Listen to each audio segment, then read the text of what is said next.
आप सभी को प्रणाम। मैं राजन सिंह। आज हम बात करेंगे सूर्यवंश की, प्राचीन सूर्यवंश की, इसका उत्पन्न कैसे हुआ और ये कहाँ कहाँ पर कैसे बसे और फैले हुए हैं।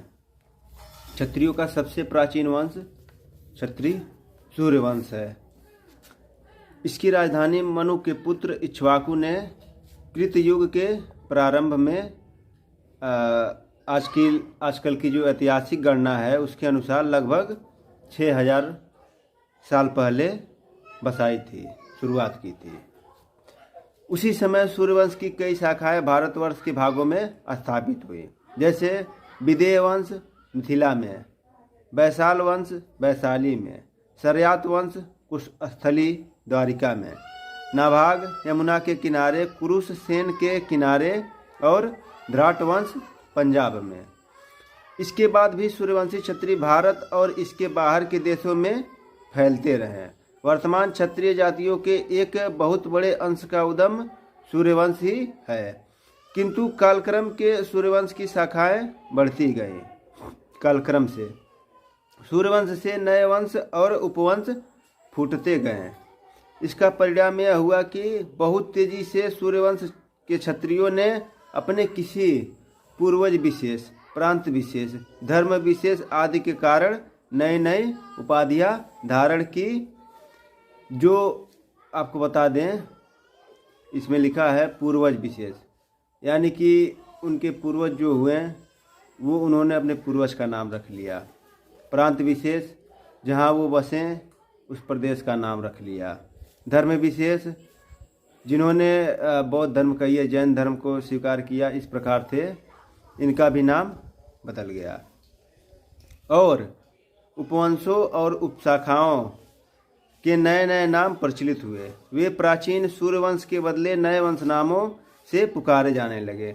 फिर भी कुछ ऐसे सूर्यवंशी क्षत्रिय थे जो अपने मूल स्थान से निकट होने के कारण या उससे और कोई घनिष्ठ संबंध रखने के कारण अथवा परवर्ती शाखाओं में से वापस आने के कारण अपने को सूर्यवंश, प्राकृत में सूरजवंशी कहते रहे।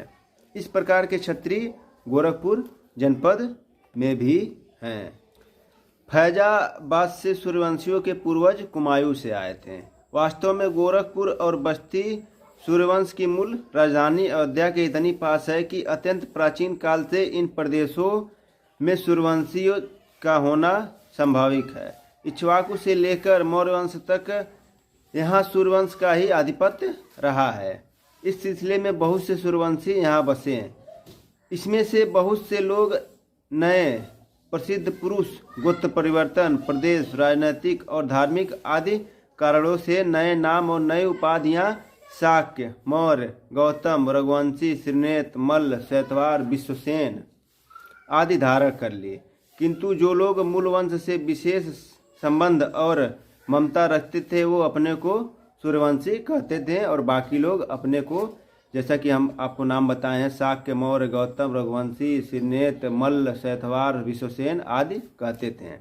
कौशल से निकलकर बहुत से क्षत्रिय हिमालय के पर्वतीय प्रदेशों में ही जाकर बस गए थे। उनमें से बहुत से नीचे उतरकर मैदान के क्षत्रियों में मिल गए और अपने को सूर्यवंशी कहते थे। आजकल अधिकांश सूर्यवंशी क्षत्रिय गोरखपुर की महाराजगंज तहसील और बस्ती के उत्तरी भाग में बसे हुए हैं। महसो और अमोड़ा के राजवंश इसी वंश के हैं।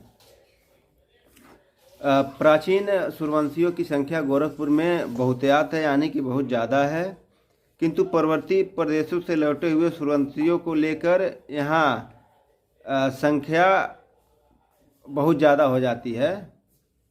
बस्ती के उत्तरी भागों में सूर्यवंशी क्षत्रिय बड़ी संख्या में बसे हुए हैं और सारे जिले में उनकी संख्या वहाँ भी बहुत ज़्यादा है। धन्यवाद।